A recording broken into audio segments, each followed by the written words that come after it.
মাত্র কয়েক বছরের ব্যবধানে। আর আজ থেকে 6500 বছর আগে জনসংখ্যা কেমন ছিল, কিন্তু তখন তার সৈন্য ছিল 80 লক্ষ প্রধান সৈন্য। এরপরে আরো যা বাদ, এত বড় ক্ষমতাধর বাদশা ছিলেন, যা আমি গেল জুমাতে আপনাদের সামনে তুলে ধরেছি। আজকে শুধু তার পরিণতিটা কি, এটা আমি একটু বুঝিয়ে কথা শেষ করব। নমরুদ আল্লাহ তাআলাকে হত্যার জন্য পরিকল্পনা করলেন।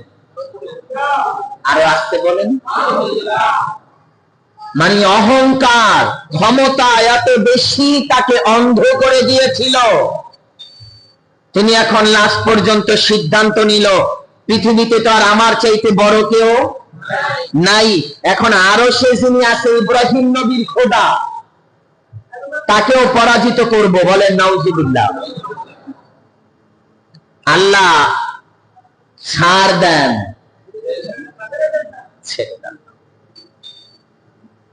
আল্লাহ তাআলা বান্দাকে লুস দেন, দেখি কতটুকু যেতে পারো। ঘুড়ি চিনেন? ঘুড়ি, তরুণ যুবক ছেলেমেয়েরা আকাশে ঘুড়ি উড়ায় না? এই বাতাসে যে ঘুড়ি উড়ায়, নাটাই কার হাতে? মানুষের হাতে। বুঝবে নাকি কথা? ছেলের হাতে নাটাই। তো ঘুড়ি তো ছাড়তে থাকে সুতা, সন্ধ্যা পর্যন্ত উড়তে থাকে। ঘুড়ি দেখে বলে, আমাকে আর তুমি খুঁজে পাবে না। তারপরে সন্ধ্যার আগে যখন মালিক নাটাইয়ে মোড় দেয়, তখন ঘুড়ি বলে, কি রে, এত দূর আসলাম, নাটাই তো তোমার হাতে, আমি ভুলেই গিয়েছিলাম। আল্লাহ আপনাকে আমাকে ছেড়ে দিয়েছে, কিন্তু নাটাই কার হাতে? হায়াতের মালিক কে? মওতের মালিক কে?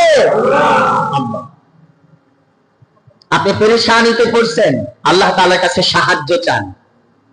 আমরা যেমনে চাই এই সাহায্য না, আল্লাহ তুমি দিও, দাও না, এইটা না। একদিন কান্নাকাটি, পরের দিন আরো বেশি কান্নাকাটি, পরের দিন আল্লাহ তাআলার কাছে বিনয় ভাব, পরের দিন নামাজ, পরের দিন কোরআন তেলাওয়াত, পরের দিন দুরূদ, পরের দিন সালাম। নিজেকে গোটা 40, 50, 1 মাস 2 মাস বিলিয়ে দেন। আল্লাহ একদিন ডেকে বলবে, বান্দা তোর টাকার দরকার, যা এইটা কর, আমি আল্লাহ এটার ভিতর দিয়ে তোকে টাকার ব্যবস্থা করে দেব। এটা রবের কুদরত। কিন্তু আপনি আমি কি করি জানেন? পেরেশানি করতে করতে পিঠ ওয়ালে ঠেকে যায়, স্ত্রীর সাথে খারাপ আচরণ করি, সন্তানের সাথে খারাপ আচরণ করি, মানুষের সাথে খারাপ আচরণ করি, কোন উপমা পাই না। তখন আল্লাহর দোষ দেয়, আল্লাহ খালি আমারই, আর কাউরে দেখে না। তখন আল্লাহ তাআলার উপরে আমরা দোষ চাপিয়ে দিই। কিন্তু না, বান্দা যখন নিজের তকদিরের উপরে বিশ্বাস করে সামনের দিকে পথ চলতে থাকে, আল্লাহ তার পথকে সহজ করে দেয়। আমরা বিপদে পড়লে কার কাছে চাইবো? সবাই একবার বলেন আল্লাহ। নমরুদ আল্লাহ তাআলার সাথে যুদ্ধ করবেন। শকুন পাখি চিনেন? কথা বলে না। শকুন চিনেন? শকুন অনেক মুরব্বীরা বলতে পারবেন, তরুণ যুবকরা অনেকেই নাও দেখতে পারি। আবার চিড়িয়াখানায় যদি কেউ যায়, তাই দেখতে পারি। শকুন ছিল আগেরকার জমানায় গরু, উট, ভেড়া, দুম্বা, গাধা, মহিষ এগুলো মারা গেলে ওই পাখিগুলো এসে খেয়ে যেত। 7-8টা আসতো, ঘন্টাখানের ভিতরে এক গরু ছাপা, কসাইদের মতো। আবার আপনাদের মাঝে কেউ থাকলে রাগ হলেন না, ছাপা করে নিয়ে যেত, খেয়ে চলে যেত। এত শক্তিশালী ছিল।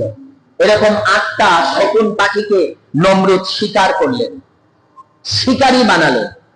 বানায়া সুন্দর একটা স্টাইল করলেন। শকুন পাখির চোখের সামনে বড় বড় গরু বা ভেড়া বা এগুলার আস্ত রান ঝুলাইয়া রাখলেন, যেন পাখি এখনই ধরতে পারবে, কামড় দিতে পারবে, ঠোকর দিতে পারবে, এরকম চোখের সামনে ধরলেন। নমরুদ চেয়ার সিংহাসন বিছায়া সেখানে বসলেন।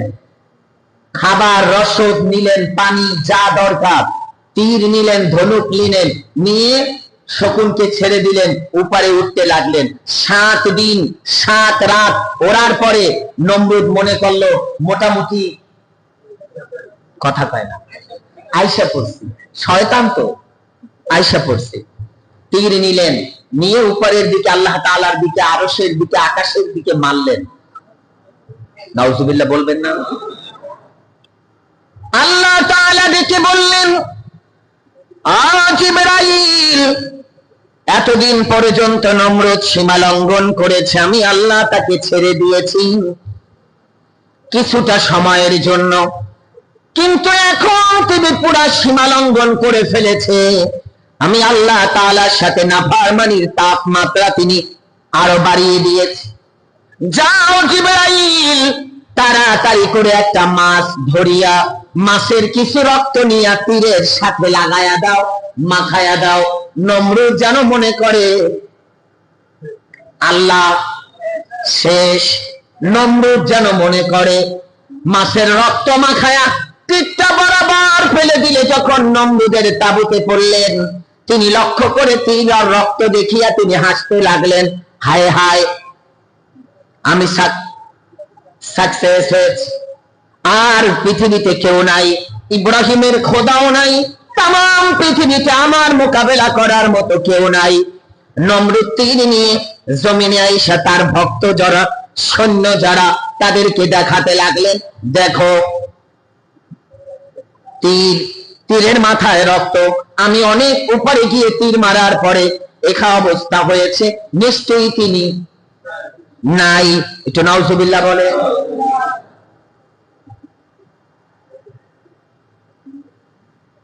আল্লাহ তাআলা তার পয়গম্বর ইব্রাহিম খলিলুল্লাহ, তিনি আল্লাহ তাআলার কাছে দরখাস্ত জানাইলেন, আল্লাহ, নাফরমানের একটা বিচার না হলে আমার মন আর মানে না। এ নাফরমান বারবার সীমা লঙ্ঘন করতেছে, আল্লাহ আপনি এর একটা বিচার করেন। আল্লাহ বললেন, ওগো খলিল, আপনি কি চান? বলে, আল্লাহ আপনি তাকে মানুষের সামনে শাস্তি দিয়া মারেন। সুবহানাল্লাহ বলেন। আল্লাহ তাআলা জিবরাইল আমিনকে পাঠায়া দিলেন, জিবরাইল, কোহে কাফে, পাহাড়ের গর্তের ভিতরে আমি আল্লাহ একটা জাতি সৃষ্টি করেছি, জাতিটার নাম হলো মশা। সুবহানাল্লাহ বলবেন না? কি নাম? আবার বলে। আপনাদের কি অনেকের মুখ নাই, জবান আছে? কথা বলেন না কেন? চুপ করে থাকেন কেন? কথা বলা মানে ইসলামকে সাপোর্ট দেওয়া। আমি যে কথাগুলি বলছি কোরআন সুন্নাহ থেকে, এগুলোকে সাপোর্ট দেওয়া। শুক্রবার দিন কিছু মানুষ এসে ঘুমায়, শুক্রবার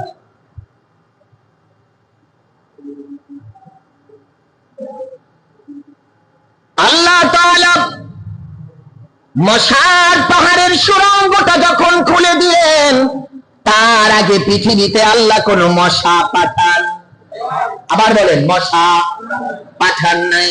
কিন্তু মশাটার সাইজ ছিল একটু বড়। আপনারা দেখবেন হঠাৎ হঠাৎ বড় বড় এক একটা মশা দেখা যায়, আছে না?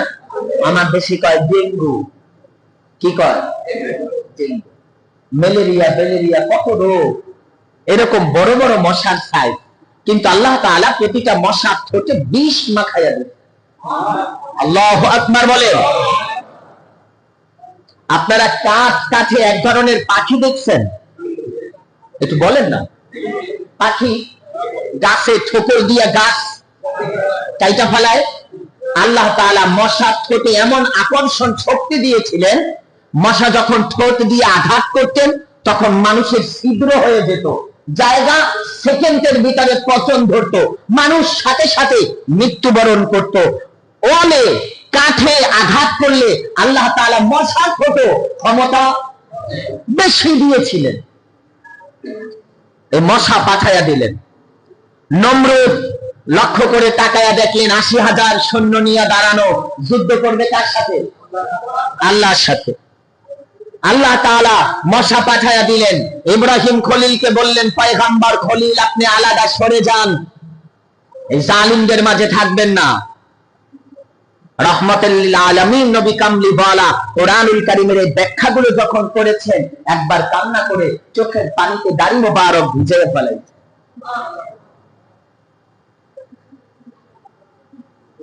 নমরুদ হঠাৎ করে তাকায়া দেখে আকাশে মেঘের মতো, কোন হিসাব নাই এত মশা আল্লাহ পাঠাইছে। নমরুদ প্রথম মনে করেছে এগুলো মেঘ। কি মনে করছে? মেঘ। আকাশ অন্ধকার হয়ে গেছে, এখন বুঝি বৃষ্টি হবে। কিছুক্ষণ পরে তাকায়া শোনে কথা বলে না।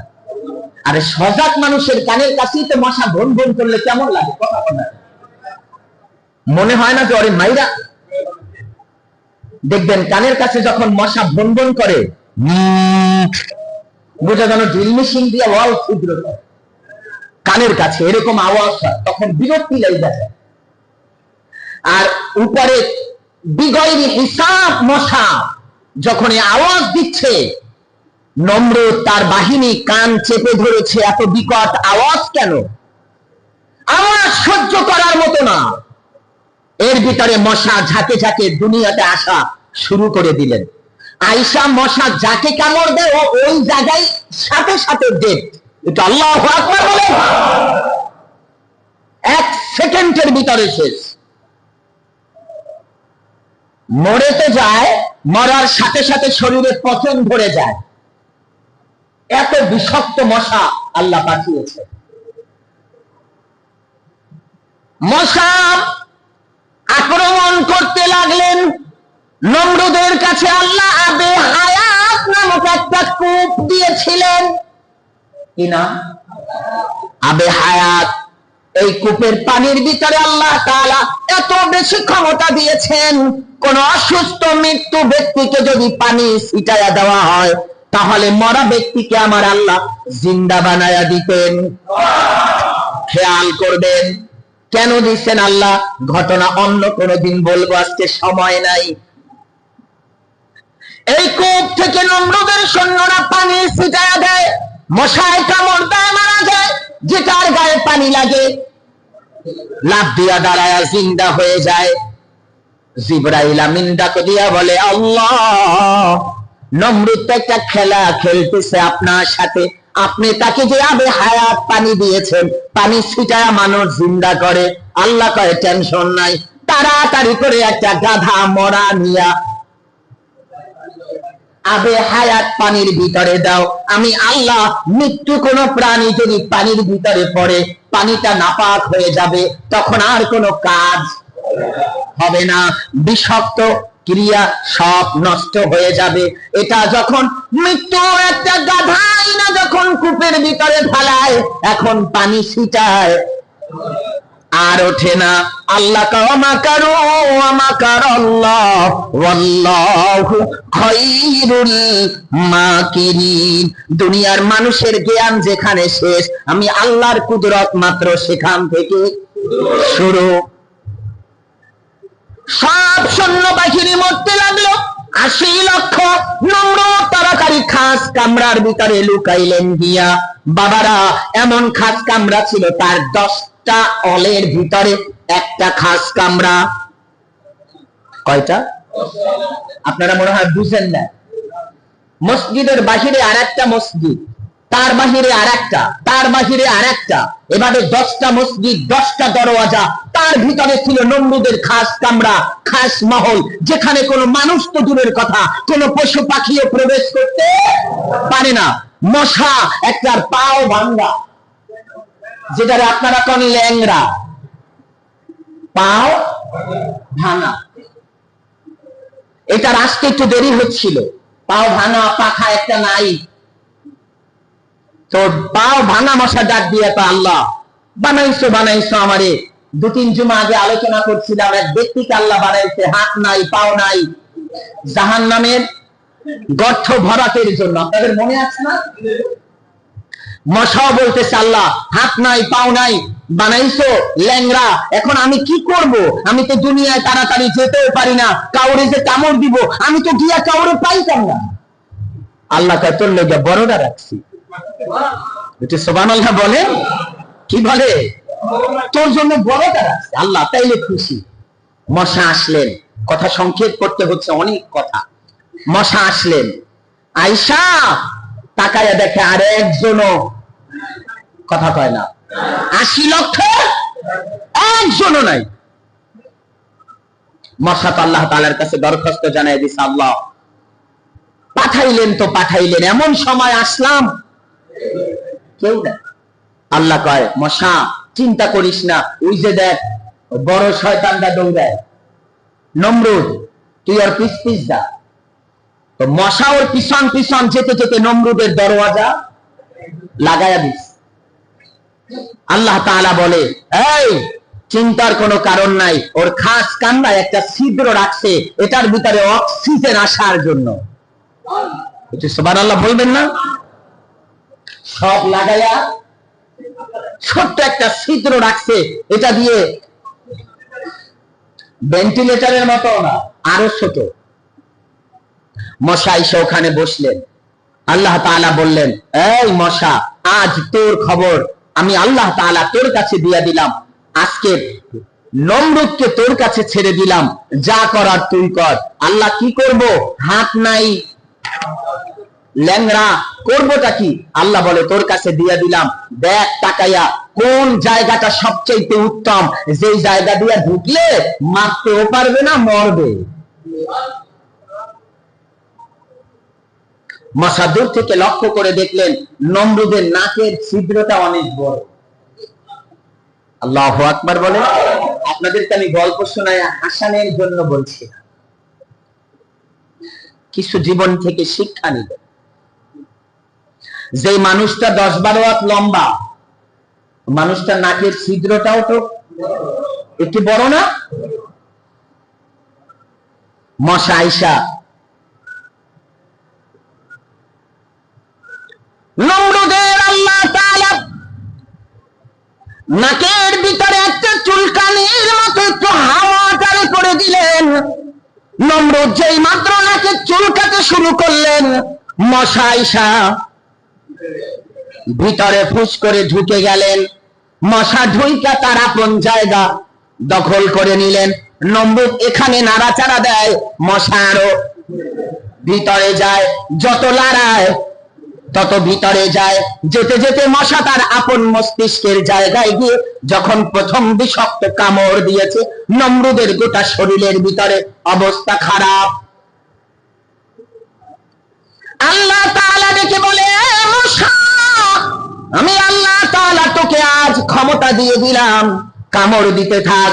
এতদিন মশা কামড় দিলে মানুষ মারা যেত, কিন্তু তুই কামড় দিবি আস্তে আস্তে, মারবি না। ওরে মারতে হবে শাস্তি দিয়া। কি দিয়া? যে যেমন তার শাস্তিও তেমন। আল্লাহ তাআলার মশা যখন মস্তিষ্কের ভিতরে ঢুকে কামড় দেয়, নমরুদ ছটফট করে, ছটফট করতে লাগলেন। বুঝেনি তো? নাকে একটা সাধারণ ভাবে একটা চুলের কণা লাগলে হাতে দিতে দিতে জান শেষ, ওই জায়গায় একটা মশা ঢুকে কামড়ায়। বারবার এমন চেষ্টা, কিন্তু মশা তার আপন জায়গা। সাথে সাথে আল্লাহ তাআলা তাকে ক্ষমতা দিয়ে দিলেন, আস্তে করে মশা ওখানে বাচ্চা ডিম পেড়ে বাচ্চা ফুটাইয়া দিলেন ভিতরে। এখন বাচ্চাগুলো হয়ে সেখান থেকে মগজ রক্ত খায়। আল্লাহ তাআলা মগজের ভিতরে পচন ধরায়া দিলেন নমরুদের। এবারে খাদেম খুদ্দাম যারা আছে তারা সবাই পাশাপাশি আইসা বলে, কি খবর খোদা? তাদের তাদের তাদের বলে, জোরে জোরে আঘাত করো, দেখো আমার কেমন জানি অস্থিরতা লাগছে। আঘাত করে, যখন আঘাত করে মশা কামড় বন্ধ করে। সুবহানাল্লাহ কয় না? যখন আঘাত বন্ধ করে মশা কামড়ে স্টার্ট করে। একদিন, 2 দিন নয়, 40 দিন পর্যন্ত আল্লাহ তাআলা নাকের ভিতরে মস্তিষ্কে মশাটা জারি করে রাখলেন। মশা কামড় দেয়, নমরুদের অবস্থা খারাপ। 40 দিন পরে নমরুদ দেখে বলে, আমার খাদেম খুদ্দামেরা, তোমাদের কাছে কি কোনো শক্ত জিনিস নাই? নরম কিছু দিয়া পিটান দিলে আমার মাথায় লাগে না। এখন গোটা মাথাটা বেলের মতো ফাঁপায়া গেছে, ভিতরে ফাঁকা, মগজ নাই, শুকায়া গেছে, হাড্ডি গুড্ডি বের হয়ে গেছে, কঙ্কালের মতো হয়ে গেছে, নাক মুখ দিয়া পুষ পড়া শুরু করেছে, মগজ গলে গলে পুষ পড়া শুরু করেছে। নমরুদের কাছে কেউ যায় না, দুর্গন্ধ বের হতে লাগছে। সবাই বলে আপনি এখানে থাকেন, আমরা বাইরায়। বলে না, তোরা বাইরায় গেলে আমার অবস্থা। আল্লাহ কয় দাবি করছো, কথা পায় না। খোদা আমি আল্লাহ তোকে দেখায়া দিলাম, একটা ল্যাংড়া মশার সামনে তোর কোনো ক্ষমতা নাই। একটু চিৎকার মেরে বলা যাবে আল্লাহু আকবার।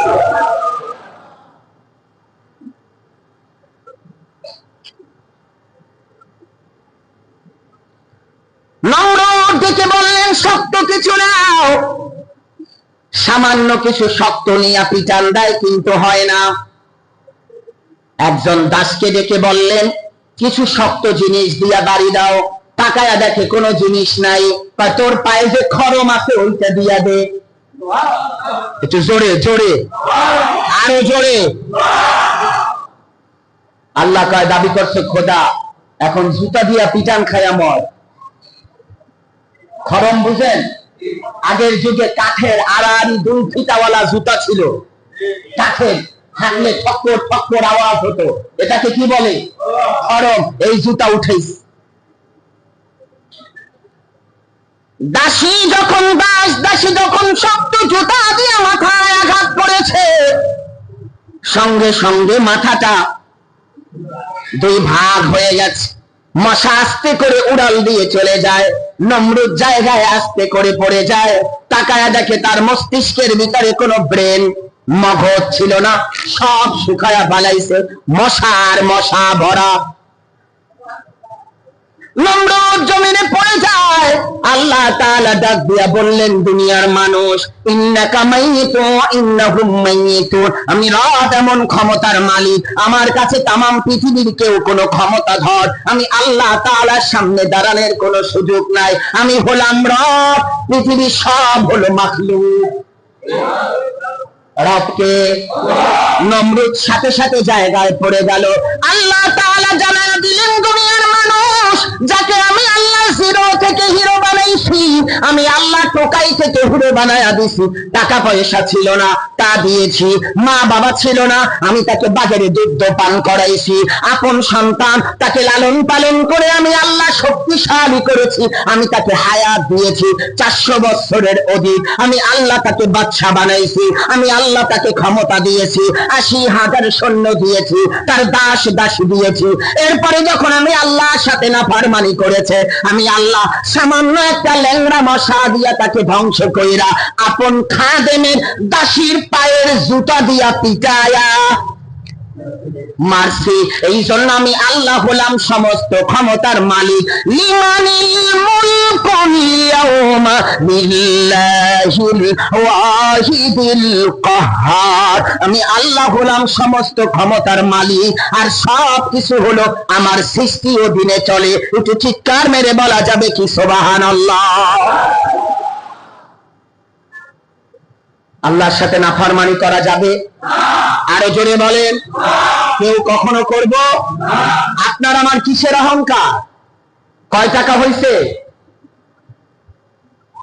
আপনি গরিবদেরকে গরিব বলে গণনা করেন না। কয় টাকা হইছে আপনার আমার?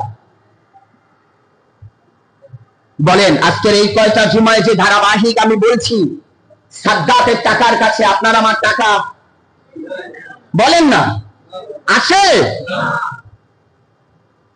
কারণের টাকার কাছে আপনার আমার টাকা আছে? কয় টাকা? আপনার আমার কয় টাকা? আল্লাহ বলেন, যদি কোন বান্দা বান্দি ওয়াইজ তাআযানা রাব্বুকুম লা ইন শাকারতুম লাযীদান্নাকুম ওয়া লা ইন কাফারতুম ইন্না আযাবি লাশাদীদ। যে আমার নিয়ামত পাওয়ার পরে শুকরিয়া আদায় করে, আমি আল্লাহ তাকে আরো বাড়ায়া দেই, কিন্তু ধৈর্য ধরাটা বড়, বলেন, বড় কঠিন।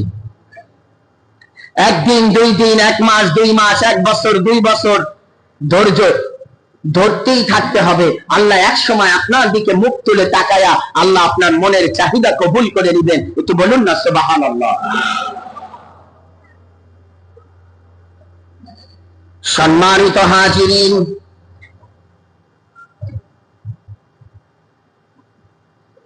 আল্লাহ তাআলা বলেন, দুনিয়ার মানুষ আমি সৃষ্টিকুলকে আমার কুদরত দিয়া সাজাইছি। যদি কোনো ব্যক্তি আমি আল্লাহ তাআলার সাথে নাফরমানি করে, আমি আল্লাহ তাকে ধ্বংস করে দেই। আর যদি কেউ আমি আল্লাহ তাআলার শুকরিয়া আদায় করে, আমি আল্লাহ তাকে দুনিয়াও দেই। একটু জোরে বলেন, দুনিয়াও দেন, আখিরাতও দেন। আপনারা হযরতে বেলাল রাদিয়াল্লাহু তাআলা আনহুর নাম শুনছেন? একটু জোরে বলেন, কি নাম? হযরতে বেলাল, যিনি ছিলেন গোটা মক্কা, মদিনা, সিরিয়া, দামেস্ক, গোটা এরিয়া সব চাইতে গরীব এবং কালো এবং একজন গোলাম। কিন্তু তিনি যখন ঈমান আনার পরে নবীকে নিজের জানের চাইতে বেশি মহব্বত করেছে, আল্লাহ তাআলা তাকে পৃথিবীর শ্রেষ্ঠ জায়গা মসজিদে নববীর মুয়াজ্জিন বানায়া দিয়েছে। রহমতের নবী গেলেন মেরাজে, গিয়ে দেখলেন বিলালের পায়ের আওয়াজ। আয়েশা বললেন, এ বিলাল, কি এমন আমল করো যার কারণে জান্নাতে তোমার পায়ের আওয়াজ শুনলাম? নবী গো, আমি যা করি আপনি তো সব জানেন, আমার তো অজানা কোনো আমল নাই। রহমতের নবী কামলিওয়ালা বললেন, তোমাকে তো জান্নাতে তোমার পায়ের আওয়াজ শুনলাম, অথচ মেরাজে আমি ছাড়া আর কেউ যায় নাই। বিলাল বললেন, নবী গো, আমার যখন ওযু ছুটে যায়, আপনি বলছেন সাথে সাথে ওযু করতে, 2 রাকাত নামাজ পড়তে। আমার ওযু ছুটে গেলে আমি সাথে সাথে ওযু বানাই, শুকরিয়া আদায় করি, তাই আল্লাহ আমার এই মর্যাদা বাড়ায়া দিয়েছে। সম্মানিত হাজির, হজের মাস, হজের মৌসুম গেল। 18 তারিখে বাংলাদেশ থেকে প্রথম হজের ফ্লাইট হয়েছে। কত তারিখ? সবাই বলেন একটু। 18 তারিখ। আগামী মাস পর্যন্ত মোটামুটি 22-23 তারিখ পর্যন্ত ফ্লাইট চলবে। হাজী সাহেবরা যাচ্ছে, যাবে। আমরা দোয়া করি, আল্লাহ সব হাজীদের হজ তুমি কবুল করো, তাদের উসিলায় তুমি আমাদেরকেও মাফ করো। আমরা যারা যেতে পারি না, আমাদেরকে যাওয়ার তৌফিক দান করো বলে আমি আপনাদেরকে একটা হজের ওয়াকিয়া বলে আজকের জুমাটা শেষ করতে চাচ্ছি। এই জন্য এই আলোচনাটা সংক্ষেপ করে দিয়েছি। যিনি, তার বাড়ি ছিল ইরাকে, যিনি তৎকালীন জমানার পৃথিবীর শ্রেষ্ঠ ধনী ছিলেন, যিনি আলেম ছিলেন, যিনি প্রতি বছর তার নিজের টাকায় 1000 আলেমদেরকে হজ করাইতেন। আরো আসতে বলেন।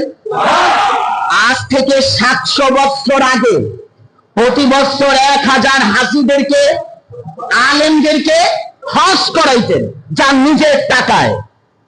যিনি বিশ্ববিখ্যাত একজন আলেম ছিলেন। শুধু তা করতেন তা না, হাজীরা যখন হজ করতেন সবাইকে উদ্দেশ্য করে বক্তব্য দিয়ে বলতেন, তোমরা মক্কার শ্রেষ্ঠ বাজারে যাও, গিয়ে তোমার মা, বাবা, ভাই, বোন, স্ত্রী, সন্তানদের জন্য তোমরা কেনাকাটা করো।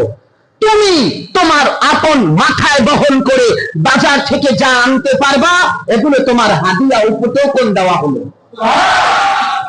এত বড় ধনী ছিলেন আব্দুল্লাহ ইবনে মুবারক। তিনি একবার হজে গেলেন। কোথায়? পায়ে হাত দিয়ে বলছি, দিল দিয়ে কথাটা শুনবেন, খুব গুরুত্বপূর্ণ একটি কথা।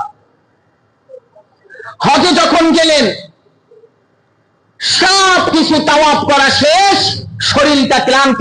এখন তো সিকিউরিটি গার্ড রিয়াজুল জান্নায় যেতে যায় না, কথা কয় না, চুম্বন করতে দেয় না, কত ঝামেলা। তখন আর এই ঝামেলাগুলো, আজ থেকে 30 বছর আগেও এত সিস্টেম ছিল না। আব্দুল্লাহ ইবনে মুবারক হজ পালন করে একটা খুঁটির সাথে হেলান দিয়ে একটু বিশ্রাম করতে লাগলেন, শরীরটা ক্লান্ত। হঠাৎ করে ঘুমের ঘরে তাকায়া দেখে তার পার কাছে একজন নুরানি চেহারার মানুষ আর একজন মাথার কাছে, কিন্তু চেহারা দেখা যায় না, দুজন কথা বলছেন। পার কাছের জন ডেকে বলছে মাথার জনার কাছে, এই ভাই, এই বছর হজে কত লোক আসছে?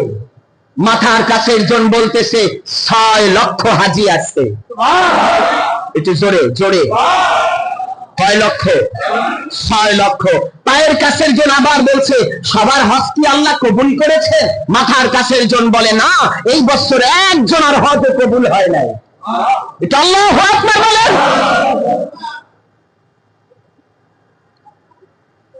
6 লাখ হাজি, একজনের হজ কবুল হয় নাই। ঘটনাটা একটু কেমন না? আব্দুল্লাহ ইবনে মুবারক শুনতেছেন তাদের কথা। পায়ের কাছের জন আবার জিজ্ঞাসা করলেন কেন কবুল হয় নাই? মাথার কাছের জন বলে কবুল হয় নাই কেন এটা আল্লাহ জানে, তবে আল্লাহ তাআলা একটা মাধ্যমে আজকের হজ কবুল করেছেন। কি মাধ্যম? পায়ের কাছের জন জিজ্ঞাসা করে কি মাধ্যমে কবুল হয়েছে? মাথার কাছের জন বলে সিরিয়ায় একজন ব্যক্তি যিনি হজের জন্য নিয়ত করেছিলেন কিন্তু হজে যে কোনো কারণে তিনি যেতে পারে নাই, ওই ব্যক্তির উসিলায় আল্লাহ 6 লক্ষ হাজীদের জীবনের গুনাহ ক্ষমা করেছে, তাদের হজও কবুল করেছে। কথা বলার সাথে সাথে আব্দুল্লাহ ইবনে মুবারকের ঘুম ভেঙে গেছে। দিল চাই দিল। ঘুম ভাঙার পরে উঠে তিনি পেরেশানি হয়ে গেছে। গোটা মক্কাতুল মুকাররমা, ইরাক, ইরান, আফগানিস্তান, পৃথিবীর সমস্ত রাষ্ট্রের ভিতরে আমি একজন প্রকৃত বড় আলেম, আমাকে মানুষ গণনা করে, কিন্তু আজ আমার হজ কবুল হয় নাই, একজনের উসিলায় কবুল হয়েছে। আমি আর বাড়ি যেতে চাই না, আমি আর কোথাও যাব না, আমি আজ সিরিয়ায় যাব, ওই ব্যক্তিকে খুঁজে বের করব, তারপরে আমি তার কাছ থেকে দোয়া নিয়ে বাড়িতে যাব।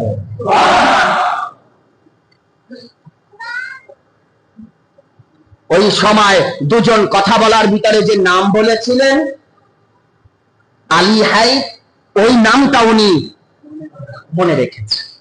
রওয়ানা দিয়ে সিরিয়ায় চলে গেলেন। গিয়ে বাজার, দোকানপাট এগুলোতে খুঁজতে লাগলেন, কেউ চিনে না। হঠাৎ একজন মুরব্বী মানুষকে জিজ্ঞেস করায় তিনি বললেন হ্যাঁ বাবা, ওনাকে তো চিনি আমি, পাশের বাড়িটা ওই যে জীবনশীল একটা বাড়ি, ওইটাই ওনার, ওনার কাছে গেলে ওনাকে পাবেন, উনি তো গরিব মানুষ। কি মানুষ? গরিব মানুষ। আব্দুল্লাহ ইবনে মুবারক গিয়ে ঘরের দরজায় যখন টোকা দিলেন, ভিতর থেকে সাদা সিধে একটা পোশাক পরা মানুষ ঘর থেকে বের হলেন, সালাম দিলেন, কথা বললেন। বললেন বাবা আপনার নাম? বলে আমার নাম আলী হাইদ। তিনি আশ্চর্য হয়ে গেলেন। আব্দুল্লাহ ইবনে মুবারক কে জানেন? আরেকটু বলি, যিনি ইমাম বুখারীর ওস্তাদ। একটু জোরে বলেন। কোন? আপনারা বুখারী শরীফের নাম শোনেন না? কোরআন শরীফ 30 পারা, বুখারীও 30 পারা। পৃথিবীতে কোরআনের পরে সবচাইতে যে কিতাবের দাম, এই কিতাব ইমাম বুখারী লিখেছেন, তার ওস্তাদ আব্দুল্লাহ ইবনে মুবারক। শুধু তাই না, ইমাম আজম আবু হানিফা রাহমাতুল্লাহ আলাইহির ছাত্র ছিলেন, আপন ছাত্র। গেলেন, এবারে মুরব্বী তিনি বললেন যে বাবা আপনার নাম কি? আমার নাম আব্দুল্লাহ ইবনে মুবারক। উনি আশ্চর্য হয়ে গেলেন, কি করবেন? দরজা খুলে উনি হাতে চুম্বন করতে লাগলেন। কার? আব্দুল্লাহ ইবনে মুবারকের হাতে চুম্বন করতে লাগলেন, কপালের দুই মাঝখানে চুম্বন করতে লাগলেন। আপনি আসছেন আমার বাড়ি, পৃথিবীর এত বড় আলেম আমার বাড়িতে আসছে, আমার কাছে, আমি সৌভাগ্যবান। চুম্বন করতে লাগলেন। তিনি বললেন আমি আপনার সাথে কথা বলবো। বলেন। বসেন। বসলেন। আপনি কি করেন? বলে হুজুর আমি তেমন কোনো কাজ করি না, আমি একজন মুচি, প্রতিদিন জুতা সেলাই করি। একটু জোরে বলেন। একজন মুচির কারণে 6 লক্ষ হাজীদের হজ কবুল হয়।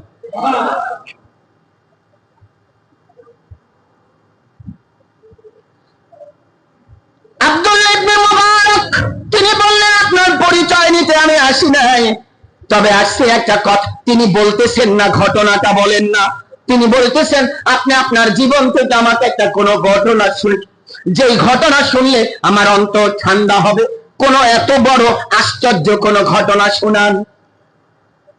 মুচি কি সেলাই? মুচি দেখে বলতেছে হুজুর আব্দুল্লাহ ইবনে মুবারক আমার জীবনে আশ্চর্য একটা ঘটনা আছে।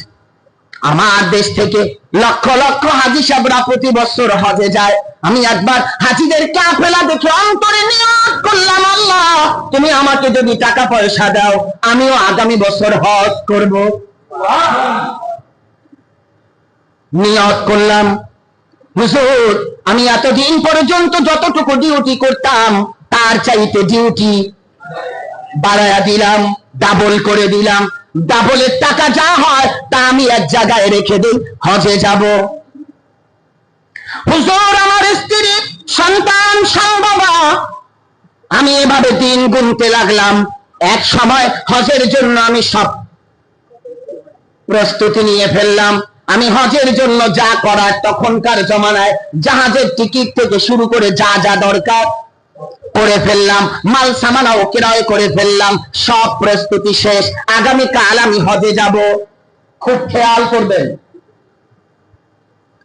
রাতের বেলা আমার স্ত্রী সন্তান সম্ভবা, সন্তান হওয়ার সময় ঘনিয়ে আস। রাতে আমাকে দেখে বলে, প্রাণের স্বামী আগামীকাল আপনি হজে চলে যাবেন, কিন্তু আমার এই মুহূর্তে দিলটা চায় যদি একটু গোশত খেতে পারতাম, আমার মনে হয় একটু শান্তি। মা বোনদের সন্তান হওয়ার সময় অনেক ধরনের সিস্টেম তৈরি হয়, আপনারা জানেন। কোন কোন মা এই 10 মাস ভাত খেতে পারে না, পান খেয়ে থাকে। কেউ কোন মা লবণ খায়, কোন কোন মা আপন মাটি চিবায়, মাটি। এখানে যারা বাবা মনে করেন সন্তান জন্ম দিচ্ছেন, বাবা হয়েছেন না, একটা মায়ের কাছ থেকে তথ্য নিয়ে দেখবেন মা কতটা ত্যাগ স্বীকার করে, তার বিনিময়ে আল্লাহ একটা সন্তান আপনাকে দান করে। অনেক মা গোটা 10 মাস পর্যন্ত বমি করতে থাকে, আপনারা দেখছেন কিনা? মা বায়না ধরলেন, ঘুমায় গেছে, একটু গোশত যদি খেতে পারতাম। আব্দুল ইবনে মুবারক তার কাছে মুচি ঘটনাটা বলতেছেন। ওই ধম্মসি বলতেছেন, হুজুর আমি স্ত্রীকে বললাম এত রাতে কোথায় পাবো, বাজার ঘাট সব তো বন্ধ, বলে চেষ্টা করে দেখেন। আমি একটা স্ত্রীর মনে খুশি করার জন্য একটা ব্যাগ নিলাম, নিয়ে বাজারের জন্য বের হওয়ার ভায়না ধরে সামনের দিকে অতিক্রম করলাম। আমার বাড়ি থেকে 3-4টা বাড়ি পার হওয়ার পরে তাকায়া দেখি হঠাৎ আমার নাকের ভিতরে গোশতের ঘেরান আসছে। কিসের ঘেরান? গোশতের ঘেরান। আমি থমকে দাঁড়াইলাম। কোন বাড়ি থেকে ঘেরান আসে? ওই বাড়িতে গেলাম, ঢুকে দরজাটায় টোকা দিলাম। ঘরের ভিতর থেকে একজন ব্যক্তি দরজাটা খুলে দিল। আমি দেখে বললাম, বাবা আমার নাম আব্দুল্লাহ। বলে, আমি তো আপনাকে চিনি, আপনি আমার পার্শ্ববর্তী এলাকার মানুষ, পৃথিবীর শ্রেষ্ঠ আলেম, আপনি কেন আসছেন আমার বাড়িতে? আমাকে ডাকলেই তো আমি যেতাম। বলে, না আমি আগামীকাল হজে যাব, আমার সব কিছু ওকে, কিন্তু আমার স্ত্রী সন্তান সম্ভবা একটু গোশত খেতে চাইছে, রাস্তা দিয়ে যাওয়ার সময় তোমার ঘর থেকে গোশতের ঘেরান পেয়েছি। এত রাতে তো বাজার পাবো না, যদি তুমি আমাকে 1-2 টুকরা গোশত দিতা, একটা পেয়ালাও আনছি আমি, যদি দিতা আমি আমার স্ত্রীকে নিয়ে খাওয়াতাম, ওর কলিজাটা ঠান্ডা হতো, কালকে হজে যেতাম, যদি দাও। আগন্তুক ব্যক্তিটা চোখের পানি ছেড়ে বললেন, হুজুর এই গোশত আমার জন্য হালাল, আপনার জন্য হারাম, এই গোশত আপনি আপনার স্ত্রী খেতে পারবেন না। এটি চিৎকার মেরে বলা যাবে আল্লাহু আকবার।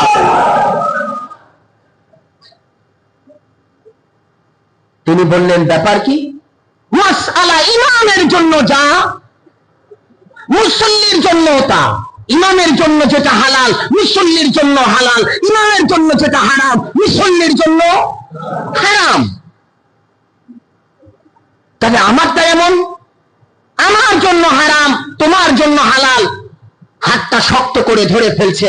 আল্লাহর কসম মিথ্যা বলবা না, সত্য কথা বলো, তোমার রবের কসম।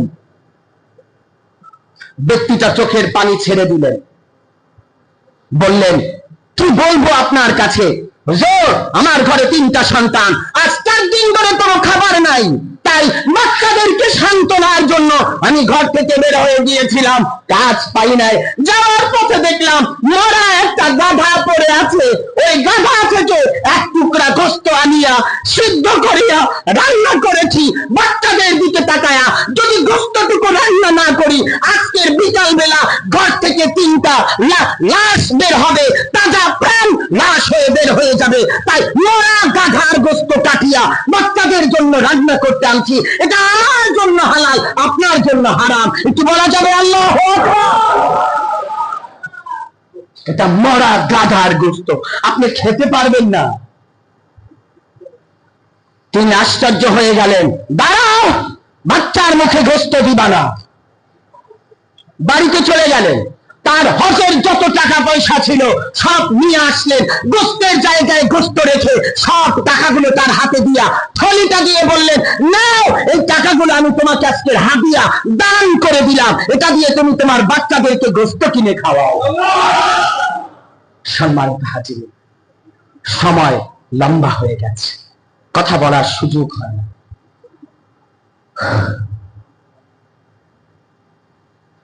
মানুষ যে কেন নিজের জীবনটা পাল্টায় না এখনো বোঝা যাচ্ছে না, এখনো বোঝা যায় না।